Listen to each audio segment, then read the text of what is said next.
പക്ഷെ അങ്ങനെ ഒരു കട ഇടിച്ച് പൊളിച്ച ഒരു ഭാവം ആ മുഖത്തില്ല. ഞാൻ ചെല്ലുമ്പോ പയറൊക്കെ പൊട്ടിച്ച് കളിക്കാതെ. എൻ്റെ വൈഫിനെ കുറിച്ചൊക്കെ ഞാൻ പറയാറുണ്ട്. ആവുമ്പോ മുത്താണ് അവള്, മുത്ത്. അവളെ ഡ്രൈവിങ്ങിനെ കുറിച്ച് പറയുന്ന വീഡിയോ ഒക്കെ വൈറലായിരുന്നു. കണ്ടായിരുന്നോ? കണ്ടിട്ടില്ലേ?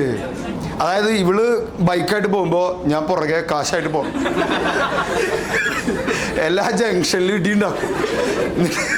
ആ വീഡിയോ പോയി കാണാം. അതിൽ പറയുന്നുണ്ട് ഒരാൾക്കൂട്ടം. ഇവള് വണ്ടിയായിട്ട് പോയാൽ ഞാൻ ബാക്കിൽ പോയിട്ട് ആൾക്കൂട്ടം കണ്ടാൽ ഞാൻ ചോദിക്കും, ഒരു സ്ത്രീ ഇടിച്ച് നിർത്താതെ പോയതല്ലേ? തരാം. ഇവിടെ ഒരു ദിവസം പറയാം എന്നോട്, താറ് വാങ്ങിച്ചോളൂ. താറില്ലേ, താറ്. ഞാൻ ചോദിച്ചാൽ എന്തിനാ? അപ്പൊ ഇടിച്ചാൽ ഞാൻ മരിക്കില്ലല്ലോ. ഞാൻ പറഞ്ഞു, വിശേഷം മറ്റൊരു മരിക്കില്ലേ? ഇവള് 5 പ്രാവശ്യം ടെസ്റ്റിന് പോയി, കാറിന്റെ ടെസ്റ്റിന് 5 പ്രാവശ്യം പൊട്ടി. ഒരു നാണവും മാനവും ഇല്ല കേട്ടോ. MVDയോട് ഞാൻ ചോദിച്ചു, MVD എൻ്റെ ഫാനാണ്. അപ്പൊ MVD ഞാൻ ചോദിച്ചു, സാറേ എന്താ സംഭവിച്ചു? അപ്പൊ അയാൾ പറഞ്ഞു, ഒരു കമ്പി ബാക്കി നിർത്തിയെങ്കിൽ ഞാൻ കൊടുത്തേരും.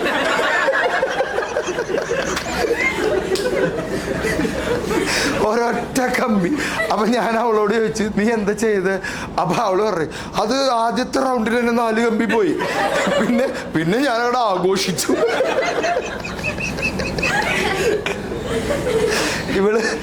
ഇവള് കുറെ കാലം വണ്ടി ഒരാളുടെ കൂടെ ഒക്കെ ഓടിക്കാൻ പഠിച്ചിട്ട് ഒറ്റയ്ക്ക് ഓടിക്കണമെന്ന് ആഗ്രഹം ഇവൾക്ക്. അങ്ങനെ എൻ്റെ കാർ എടുത്തിട്ട് പോയി. രാവിലെ 7 മണിക്ക് ഒറ്റയ്ക്ക് ആദ്യമായിട്ട് പോകണേ. 7 മണിക്ക് പോയിട്ട് 7:30 ആകുമ്പോൾ എനിക്കൊരു ഫോൺ.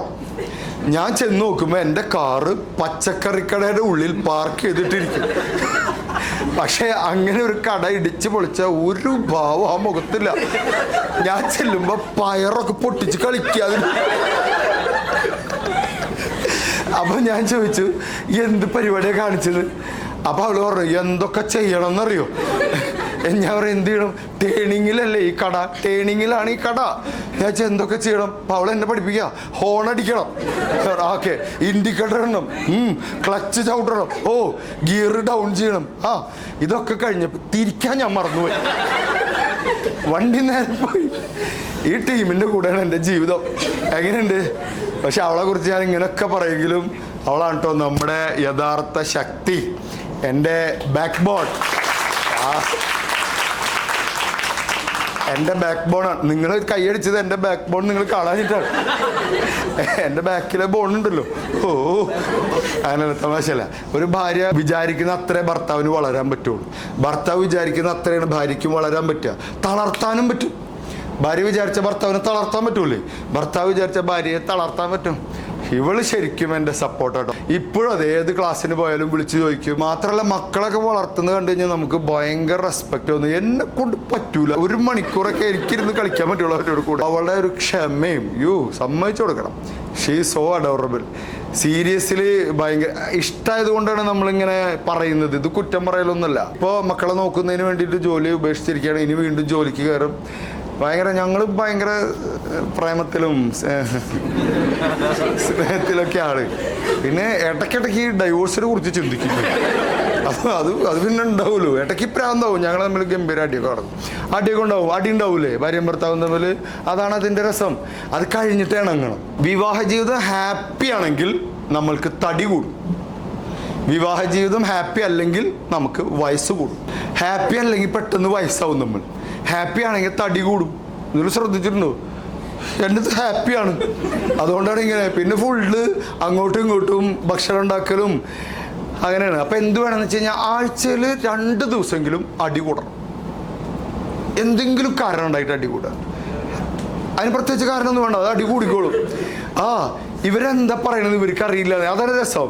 ഞാൻ ഒരു വീഡിയോയിൽ പറഞ്ഞിട്ടുണ്ട്, ഇവൾക്ക് വേണമെന്നുണ്ടെങ്കിൽ വേണമെന്ന് പറയാം, വേണ്ടാന്നുണ്ടെങ്കിൽ വേണ്ടെന്ന് പറയാം. ഇത് പറയില്ല. ഞാൻ വീട്ടിലേക്ക് വിളിച്ചു ചോദിക്കൂ രാത്രി, എടി ഇന്ന് ഫുഡ് വല്ലതും പാഴ്സൽ മേടിക്കണം, വേണ്ട. അപ്പം ഞാൻ വേണ്ടാന്നല്ലേ പറഞ്ഞത്. അപ്പം ഞാൻ വീട്ടിലേക്ക് വാങ്ങിക്കാണ്ട് പോയിട്ട് അവിടെ ചെല്ലുമ്പോൾ അവള് ചോദിക്കും, എവിടെ? ഞാൻ എന്ത് ഫുഡ്? അപ്പം നീ അല്ലേ വേണ്ടാന്ന് പറഞ്ഞത്. എന്നാലും മേടിച്ചൂടെ? അപ്പം എനിക്ക് തോന്നി അടുത്ത പ്രാവശ്യം വീണ്ടും വിളിക്കും, എടി നിനക്ക് വേണോ? അപ്പോൾ അവൾ പറയും വേണ്ട. അപ്പം എനിക്ക് മനസ്സിലായി വേണമെന്നാണ് അതിൻ്റെ അർത്ഥം. അപ്പോൾ ഇപ്രാവശ്യം വാങ്ങിച്ചിട്ട് പോകും.